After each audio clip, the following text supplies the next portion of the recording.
दुखी, यहाँ तक कि 7 जन्मों के पाप भी उसके मिट जाते हैं।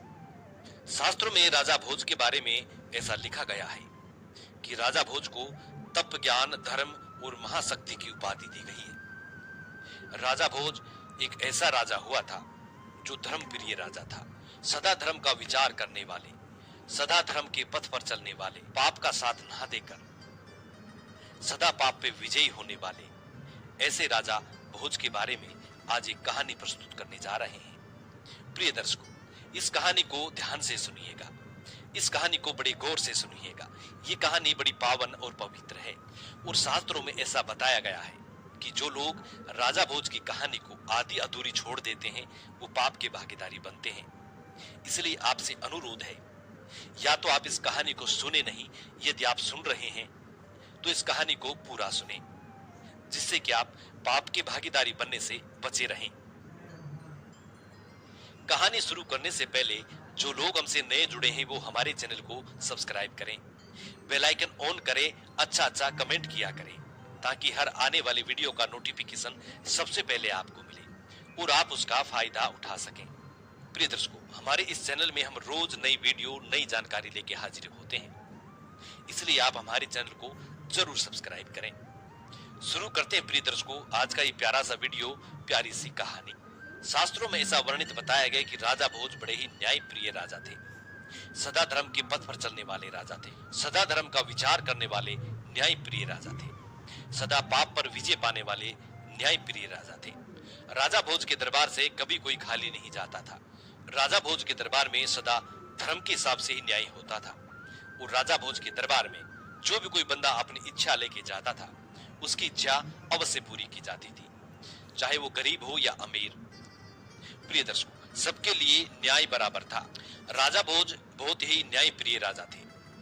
उनके राज्य में एक गरीब और दुखी एक ब्राह्मण रहता था, बुजुर्ग ब्राह्मण रहता था।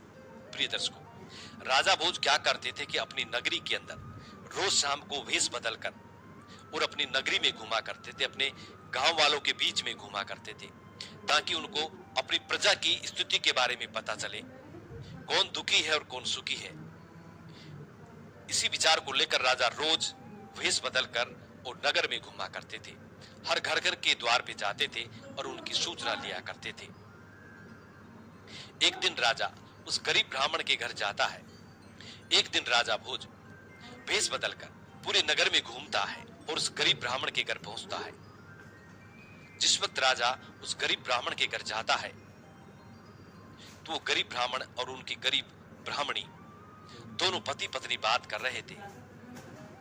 गरीब ब्राह्मण अपनी पत्नी से कह रहा था कि देखो जी, अब मैं बहुत बुजुर्ग हो चुका हूं और मेरी आर्थिक स्थिति इतनी नहीं है कि मैं काम धंधा कर सकूं और आपका पेट पालन कर सकूं।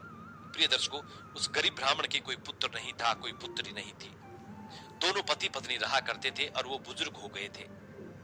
ब्राह्मण अपनी पत्नी से कह रहा है कि मेरी अब आर्थिक स्थिति इतनी नहीं है, मेरे शरीर की शक्ति इतनी नहीं है कि मैं अब कमा सकूं और आपका पेट भर सकूं। मैं बहुत बुजुर्ग हो चुका हूं और मेरी स्थिति बहुत खराब हो चुकी है। हमारे कोई पुत्र भी नहीं है जो हमारी सेवा कर सके और हमारा पेट भर सके। गरीब ब्राह्मण अपनी पत्नी से इस बात को कहता है। राजा भोज छुप करके इस बात को सुनता है। गरीब ब्राह्मण और कहता है कि कल मैं राजा के दरबार में जाऊंगा और राजा से ये अरदास करूंगा, ये कहूंगा कि महाराज, मेरे कोई पुत्र भी नहीं है और हम पति पत्नी बुजुर्ग हो चुके हैं, हमारी काम करने की स्थिति नहीं है, हमारी काम धंधा करने की स्थिति नहीं है और हमारा जीवन व्यतीत करने के लिए हमें अनाज की आवश्यकता पड़ेगी। इतनी बात वो गरीब ब्राह्मण अपनी पत्नी से कहता है और जब दूसरे दिन होता है तो दूसरे दिन वो गरीब ब्राह्मण राजा भोज के दरबार में जाता है। राजा भोज को हाथ जोड़कर ढोक प्रणाम करता है और राजा भोज से कहता है कि महाराज, मैं बहुत गरीब इंसान हूं और मैं बहुत बुजुर्ग हो चुका हूं। अब मेरी शक्ति नहीं है कि मैं कमा सकूं और अपनी पत्नी का पेट भर सकूं। हमारे कोई पुत्र भी नहीं है जो हमारा लालन पालन कर सके, जो हमारा बुढ़ापे की लाठी बन सके। प्रिय दर्शकों, राजा भोज रात में उन गरीब ब्राह्मण की पूरी बात सुन चुका था। राजा भोज को यह मालूम था कि ये गरीब ब्राह्मण बहुत ही निर्धन है, बहुत ही गरीब है। राजा भोज उस गरीब ब्राह्मण की पूरी बात सुनता है और राजा भोज अपने सैनिकों को आदेश देता है। और राजा भोज कहते हैं कि इस गरीब ब्राह्मण को 100 स्वर्ण मुद्राएं दे दी जाए। प्रिय दर्शकों, राजा भोज उस गरीब ब्राह्मण को 100 स्वर्ण मुद्राएं देते हैं। वो गरीब ब्राह्मण बड़ा खुश होता है और 100 स्वर्ण मुद्राएं लेकर के अपने घर चला आता है। घर लाकर के अपनी पत्नी को कहता है कि राजा ने मुझे 100 स्वर्ण मुद्राएं दी हैं और इनसे हमारा जीवन व्यतीत हो जाएगा। उस गरीब ब्राह्मण का जीवन व्यतीत करने के लिए 100 स्वर्ण मुद्राएं बहुत थी। प्रिय दर्शकों, गरीब ब्राह्मण और गरीब ब्राह्मण की पत्नी स्वर्ण मुद्राएं पाकर बड़े खुश होते हैं और तिजोरी में रख करके रात को सो जाते हैं। जब सुबह उठ करके वो देखते हैं तो उनकी स्वर्ण मुद्राएं गायब होती हैं, स्वर्ण मुद्राएं नहीं मिलती हैं। ब्राह्मण बड़ा दुखी होता है। दोनों पति पत्नी काफी दुखी हो जाते हैं, रोते हैं, चिल्लाते हैं। गरीब ब्राह्मण अपनी पत्नी से कहता है कि प्रिय, मैं फिर से राजा के दरबार में जाऊंगा, महाराज भोज के दरबार में जाऊंगा और उनको इस घटना के बारे में मैं पूरा बताऊंगा। प्रिय दर्शकों, वो गरीब ब्राह्मण फिर से राजा भोज के दरबार में आता है और राजा भोज को वो पूरी कहानी बताता है। कहता है कि महाराज, रात को स्वर्ण मुद्राएं में रख करके सो गया और जब सुबह उठ करके मैंने देखा तो स्वर्ण मुद्राएं गायब थी। अब मैं क्या करूं? राजा भोज फिर अपने सैनिकों को आदेश देता है और कहते हैं कि फिर से इस गरीब ब्राह्मण को 100 मुद्राएं दे दी जाए। प्रिय दर्शकों, राजा भोज फिर से उस गरीब ब्राह्मण को 100 स्वर्ण मुद्राएं देते हैं। वो गरीब ब्राह्मण फिर से 100 स्वर्ण मुद्रा लेकर के बड़ा खुश होता है और अपने घर को चला आता है। प्रिय दर्शकों, फिर से लाके अपनी पत्नी को स्वर्ण मुद्राएं देता है और दोनों पति पत्नी बड़े खुश हो जाते हैं और राजा को आशीर्वाद देते हैं, राजा की तारीफ करते हैं। और रात को फिर से अपने संदूक में स्वर्ण मुद्राओं को रखकर और दोनों पति पत्नी घर के ताला लगाकर, लोक लगाकर सो जाते हैं। रात को फिर से उस गरीब ब्राह्मण के सपने में राजा भोज जैसा कोई इंसान आता है और वो कहता है कि ब्राह्मण देवता, हमने जो आपको स्वर्ण मुद्राएं दी हैं वो हमें वापस लौटा दो, क्योंकि हमारे राज्य पर बड़ा संकट आ गया है और हमें स्वर्ण मुद्राओं की सख्त जरूरत है। प्रिय दर्शकों, वो ब्राह्मण स्वर्ण मुद्राएं निकालकर और राजा भोज के हम सकल इंसान को दे देता है। वो लेकर के वहां से चला जाता है। जब उस गरीब ब्राह्मण को चेत होता है, नींद खुलती है, तो वो तुरंत जाकर के अपनी स्वर्ण मुद्राओं को संभालता है, लेकिन स्वर्ण मुद्राएं वहां से गायब थी। प्रिय दर्शकों, वो गरीब ब्राह्मण फिर से दुखी हो जाता है कि मैंने तो सपने में महाराज को स्वर्ण मुद्राएं दी थी, लेकिन ये सही में गायब हो गई। इसी बात को सोचकर फिर से वो गरीब ब्राह्मण बड़ा दुखी हो जाता है और दूसरे दिन फिर से राजा के दरबार में जाता है और राजा भोज को वो सारी घटना सुनाता है। राजा भोज से कहता है कि महाराज, आप जैसा ही कोई मेरे सपने में आया था और उन्होंने ये कहा कि राज्य पे बड़ा संकट है, इसलिए हम आपसे स्वर्ण मुद्राएं वापस लेने आए हैं। और मैंने सपने में वो स्वर्ण मुद्रा उस व्यक्ति को दे दी, लेकिन जब मैंने सच में अपनी स्वर्ण मुद्राओं को जाके देखा तो मेरी स्वर्ण मुद्राएं गायब थी। प्रिय दर्शकों,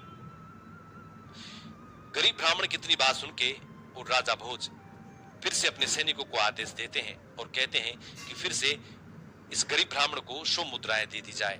राजा भोज के सैनिक फिर से उस गरीब ब्राह्मण को 100 मुद्रा लौटा देते हैं। उस गरीब ब्राह्मण को 100 मुद्रा दे देते हैं और वो गरीब ब्राह्मण बड़ा खुशी खुशी अपने घर चला आता है। जब रात्रि का समय होता है तो राजा भोज स्वयं उस गरीब ब्राह्मण के घर की तरफ चल देते हैं। राजा भोज सोचते हैं कि शायद कोई इस गरीब ब्राह्मण को परेशान करने की कोशिश कर रहा है और जो हम स्वर्ण मुद्रा इस गरीब ब्राह्मण को देते हैं उन्हें लूट करके ले जा रहा है। इसलिए राजा स्वयं उस गरीब ब्राह्मण के घर चल देता है और घर के पास में जाकर के छुप करके बैठ जाता है। रात्रि का समय था, रात्रि का तीसरा पहर का वक्त हो चुका था। चंदा की चांदनी बड़ी तेज थी, तो राजा छुप करके बैठता है और देखता रहता है। जब रात्रि का तीसरा पहर का समय होता है तो राजा देखता है तो राजा की आंखें फटी की फटी रह जाती है। राजा देखता है कि राजा के जैसा ही कोई दूसरा व्यक्ति गरीब ब्राह्मण के घर आया हुआ है और वो गरीब ब्राह्मण से फिर से स्वर्ण मुद्रा मांगने की कोशिश कर रहा है। प्रिय दर्शकों, जब वो व्यक्ति गरीब ब्राह्मण से स्वर्ण मुद्राएं वापस लेकर के लौट रहा था, उस वक्त राजा भोज उस व्यक्ति के समक्ष जाता है और राजा भोज उस व्यक्ति से कहता है कि तुम कौन हो भाई? तुम राजा भोज तो हो नहीं, क्योंकि राजा भोज तो मैं हूं, और तुम क्यों इस गरीब ब्राह्मण को परेशान कर रहे हो? ये निर्धन व्यक्ति है, बुजुर्ग व्यक्ति है, इसको परेशान करने से कोई फायदा नहीं। प्रिय दर्शकों, राजा भोज का हम सकल राजा को जवाब देता है और राजा से कहता है कि राजा साहब, इस गरीब ब्राह्मण के नसीब में धन नहीं है, इस गरीब ब्राह्मण के नसीब में कोई धन नहीं है। ये इसके पिछले जन्म के कर्मों का फल है जो इसको भुगतना ही पड़ेगा। ये कभी भी धन अपने पास नहीं रख सकता। यदि मैं इस धन को छोड़ के भी चले जाऊंगा तो इसकी तिजोरी में से ये गायब हो जाएगा। इसके नसीब में कोई धन नहीं है, क्योंकि ये इसका कर्मों का फल है और कर्मों का फल हर इंसान को भुगतना ही पड़ता है। वो व्यक्ति राजा भोज से कहता है कि राजा भोज, आपको भी आपकी करने का फल भुगतना पड़ेगा। हर इंसान को अपनी करने का फल भुगतना पड़ता है। Whenever I had ice cream or cold water, I would experience a sharp shooting sensation, so I just kept ignoring it. Even my hot chai was giving me the same amount of discomfort. My dentist recommended Sensodyne, so now I can be completely carefree and sip my hot cup of tea. It really works. हर इंसान को अपनी करने का फल भुगतना पड़ता है। यदि आपने कुछ ऐसे कर्म किए होंगे तो उसका फल आपको भी भुगतना पड़ेगा। इसीलिए इस गरीब ब्राह्मण के नसीब में कोई धन नहीं है, इनको भुगतान करना ही पड़ेगा।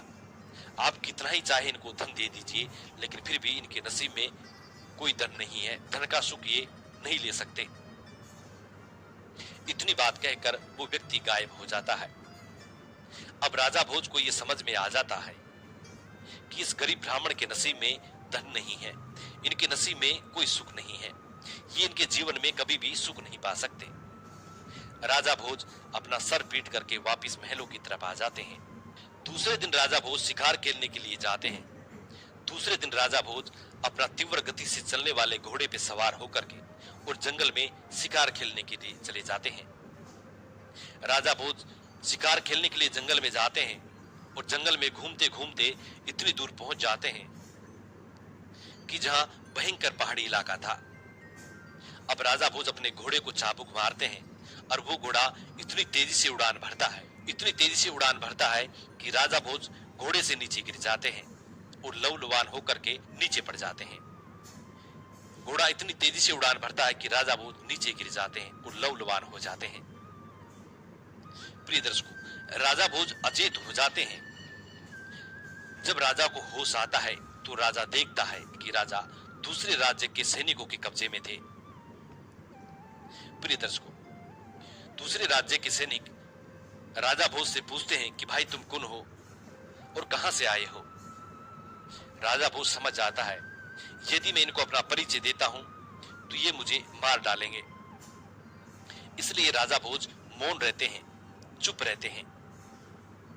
प्रिय दर्शकों, दूसरे राज्य के सैनिक राजा भोज को बंदी बना लेते हैं और मारपीट लगाते हैं। सोचने लगते हैं कि ये कोई गुप्तचर है किसी अन्य राज्य का। राजा भोज की काफी पिटाई करते हैं, काफी मार लगाते हैं और जब राजा भोज अचेत हो जाता है तो राजा भोज को अपनी नगर की सीमा से बाहर फेंक देते हैं। प्रिय दर्शकों, राजा भोज अचेत अवस्था में पड़ा हुआ था। तब उसी रास्ते से गंगू तेली निकल रहा था। गंगू तेली की नजर राजा भोज पर पड़ जाती है। गंगू तेली देखता है कि कोई व्यक्ति अचेत अवस्था में पड़ा हुआ है,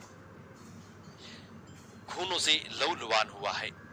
जब गंगू तेली ये देखता है तो राजा भोज को वहां से उठाता है। राजा भोज को उठाकर अपने घर ले जाता है। अपने घर ले जाकर राजा भोज के मलम पट्टी करता है, दवा उपचार करता है। कुछ दिनों बाद में राजा भोज बिल्कुल ठीक हो जाते हैं और ठीक होने के बाद गंगू तेली राजा भोज से पूछते हैं कि भाई तुम हट्टे कट्टे हो, नौजवान हो, कहां से आए हो, कौन हो। प्रिय दर्शकों, राजा भोज मौन रहते हैं। राजा भोज कुछ नहीं बताते हैं, क्योंकि गंगू तेली भी दूसरे राज्य का व्यक्ति था। राजा भोज बिल्कुल मौन रहते हैं, कुछ नहीं कहते हैं। अब गंगू तेली राजा भोज को अपने साथ तेल निकालने की घानी में काम पे लगा लेते हैं। उधर गंगू तेली भी घानी का बैल बन करके और घानी को चलाता। उधर राजा भोज भी एक साइड बैल की जगह घानी में जुट जाते और घानी को चलाते, तेल निकालते। प्रिय दर्शकों, राजा भोज गंगू तेली का दास बन जाता है और गंगू तेली के साथ रोज घानी का तेल निकालते। बैलों की जगह जुड़कर कार्य करते और घानी को फिरोते और तेल निकालते।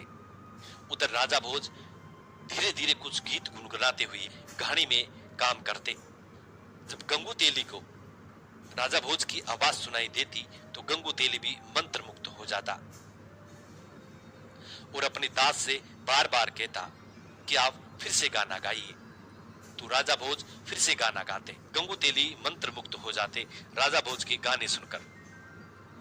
प्रिय दर्शकों, गंगू तेली के पास जो लोग तेल लेने के लिए आते थे वो भी राजा भोज की आवाज को सुनते थे, उनके गानों को सुनते थे। तो सभी लोग गंगू तेली से कहते थे कि गंगू तेली, तुम्हारा दास बहुत अच्छा कलाकार है, बहुत अच्छा संगीतकार है, इनकी आवाज में मानो कोई जादू है। प्रिय दर्शकों, उधर जिस नगर में गंगू तेली और राजा भोज रह रहे थे वो नगर अन्य नगर था। उस नगर के राजा के एक सुंदर सी राजकुमारी थी जिनका नाम वसुंधरा था। वो राजा अपनी पुत्री की शादी करने के लिए स्वयंवर की रचना करता है, स्वयंवर रखता है। स्वयंवर में ये शर्त रखी जाती है कि जो इंसान अच्छा संगीतकार होगा, जो इंसान अच्छा कलाकार होगा, जो इंसान तानसेन की तरह गाएगा, ऐसे इंसान के साथ वो अपनी पुत्री की शादी करेगा, अपनी पुत्री का स्वयंवर करेगा। वो राजा दूर दूर के नगरों में, दूर दूर के राजा महाराजाओं के पास निमंत्रण भेजते हैं स्वयंवर के लिए। प्रिय दर्शकों, जब गंगू तेली को इस बात का मालूम चलता है तो गंगू तेली अपने दास को यानी राजा भोज को तैयार करता है और राजा भोज से कहता है, अपने दास से कहता है कि हमें कल राजा के महल में चलना है। वहां पे राजा की पुत्री राजकुमारी का स्वयंवर है और उस स्वयंवर में अच्छे अच्छे संगीतकार आएंगे, अच्छे अच्छे कलाकार आएंगे। जो सबसे सर्वश्रेष्ठ संगीतकार होगा उसके साथ राजा अपनी पुत्री का विवाह करेंगे। प्रिय दर्शकों, गंगू तेली राजा भोज को यानी अपने दास को साथ लेकर के और राजा के महल में चले जाते हैं। वहां देखते हैं कि काफी बड़े बड़े विद्वान लोग, अच्छे अच्छे संगीतकार, बड़े बड़े नामी संगीतकार लोग आए हुए हैं। सभा जुड़ जाती है, स्वयंवर की रचना होती है, स्वयंवर शुरू किया जाता है। सभी बड़े बड़े कलाकार, बड़े बड़े संगीतकार अपनी अपनी प्रस्तुति देते हैं। प्रिय दर्शकों, उधर राजा की पुत्री वसुंधरा किसी भी संगीतकार को पसंद नहीं करती, सबको नकार देती है। कहती है इनमें से कोई ऐसा संगीतकार नहीं है जो मेरे मन को छू जाए। जब सभी संगीतकार समाप्त हो जाते हैं तो अंत में जाकर के राजा भोज अपने दास को यानी राजा भोज को खड़ा करता है, अपने राजा से आज्ञा लेता है कि महाराज मेरे पास भी एक संगीतकार है, एक बार इसको भी मौका दिया जाए। राजा के आदेश पाकर गंगू तेली अपने दास को यानी राजा भोज को संगीत के लिए खड़ा करता है। जब राजा भोज संगीत सुनाने के लिए खड़े होते हैं, खड़े होते हुए पूरी प्रजा को प्रणाम करते हैं, राजा को प्रणाम करते हैं, हाथ जोड़ के प्रणाम करते हैं। जब राजा भोज अपने सुर लगाते हैं और अपने गाने की लाभ भरते हैं, उस वक्त आसमान में बादल मंडराने लगते हैं, बिजलियां कड़कने लगती है। प्रिय दर्शकों, बिन बादल बरसात होने लगती है, फूलों की बरसात होती है। उधर उस राजा की राजकुमारी वसुंधरा खड़ी होकर के जोर जोर से चिल्लाने लगती है और कहती है यही है मेरा संगीतकार, यही है मेरा संगीतकार, जोर जोर से चिल्लाती है।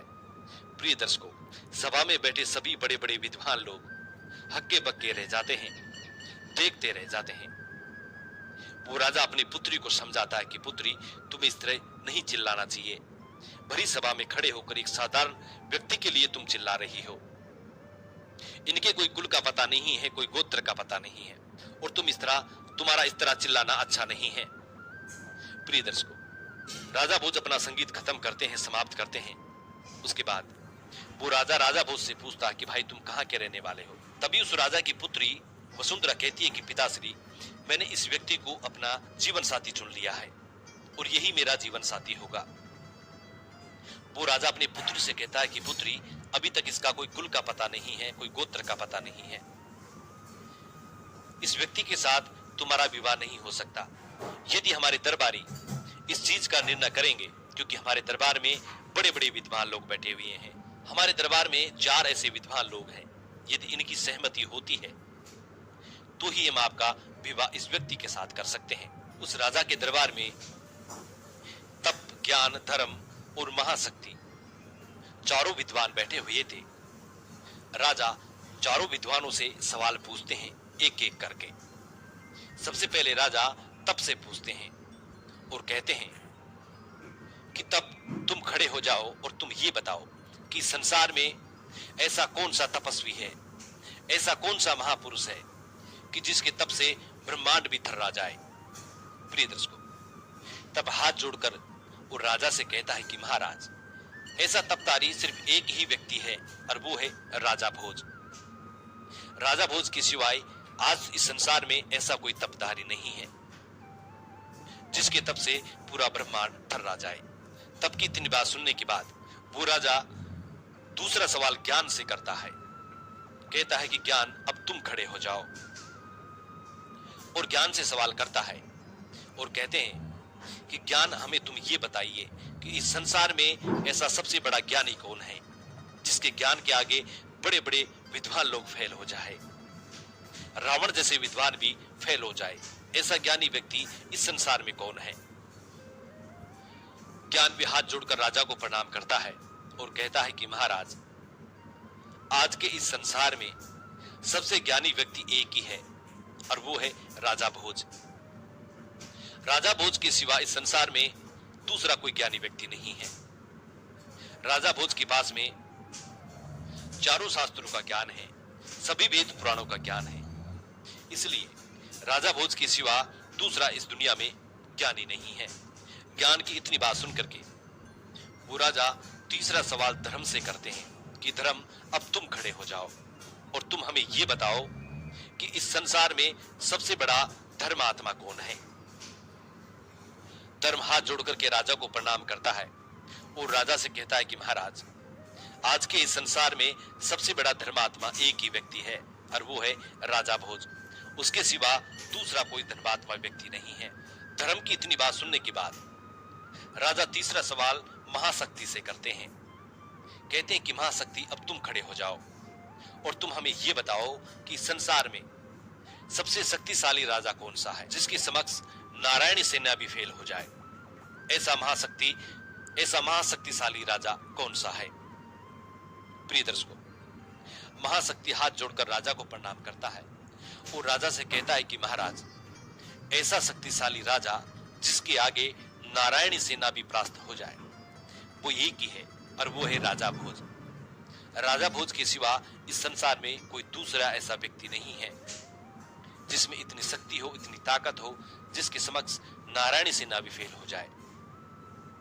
प्रिय दर्शकों, राजा तीनों महापुरुषों की बात सुनता है और राजा अपनी पुत्री से और गंगू तेली के दास व्यक्ति से कहता है कि तुम दोनों ध्यान से सुनो। गंगू तेली के दास से यानी राजा भोज से कहता है, तुम एक छोटे व्यक्ति हो, गंगू तेली के दास हो, इसलिए अभी तुमने 4 महापुरुषों की बात सुनी है और 4 ने सिर्फ राजा भोज का ही जिक्र किया है। मेरी पुत्री के लिए राजा भोज ही ठीक रहेगा। राजा भोज के सिवा दूसरा कोई व्यक्ति मेरी पुत्री का पानी हरण नहीं कर सकता।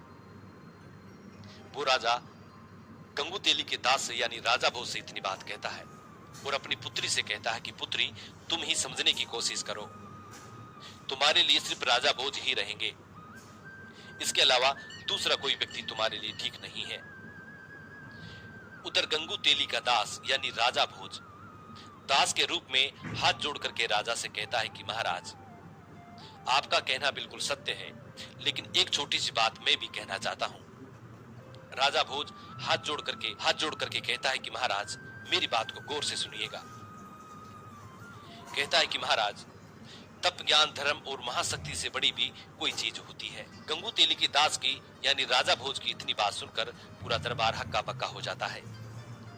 उधर उस नगर के महाराज भी गंगू तेली के दास पर यानी राजा भोज पर चिढ़ जाते हैं और कहते हैं कि इन चारों के अलावा संसार में कोई चीज नहीं है और तुम एक छोटे से दास हो। तुम्हारी इतनी औकात नहीं है कि तुम हमारे भरे दरबार में हमारी बेइज्जती करो। लेकिन गंगू तेली का दास यानी राजा भोज फिर से राजा से कहता है कि महाराज, इस बात का प्रमाण ये है कि जब किसी की समय बिगड़ती है तो वो लोटा लेके भीख मांगने पर मजबूर हो जाता है। जिस व्यक्ति का तुम जिक्र कर रहे हो, जिस व्यक्ति की तुम प्रशंसा कर रहे हो, वो राजा भोज भी आज दर दर की ठोकरें खाते फिर रहा है और किसी का दास बनकर के अपना जीवन व्यतीत कर रहा है। प्रिय दर्शकों, गंगू तेली की दास की यानी राजा भोज की इतनी बात सुनने के बाद पूरे दरबार में सन्नाटा छा जाता है। उस राजा के दरबार में एक चतुर व्यक्ति था। वो चतुर व्यक्ति राजा के कान में कहता है कि महाराज, सुना तो हमने भी है कि राजा भोज अपने राज्य में नहीं है और कहीं लापता हो गए हैं। तो वो राजा तुरंत समझ जाता है कि यही राजा भोज है और इतना ज्ञान सिर्फ राजा भोज के पास ही हो सकता है, अन्य किसी व्यक्ति के पास नहीं हो सकता। व्यक्ति का शरीर देखिए, हट्टा कट्टा है, चमकीला है, नौजवान है और इसका ललाट देखिए जैसे चंद्रमा चमक रहा हो। बिल्कुल ये राजा भोज ही है। प्रिय दर्शकों, वो राजा खड़ा होता है और हाथ जोड़ करके राजा भोज से कहता है, आप वही सूर्यवंशी राजा भोज है। प्रिय दर्शकों, वो राजा अपनी पुत्री की शादी, अपनी पुत्री वसुंधरा की शादी राजा भोज के साथ कर देते हैं और राजा भोज अपनी पत्नी को लेकर के अपने राज्य की तरफ आते हैं। प्रिय दर्शकों, उसी समय उस दरबार में जयकारा लगने लगे कि कहां गंगू तेली और कहां राजा भोज, कहां गंगू तेली और कहां राजा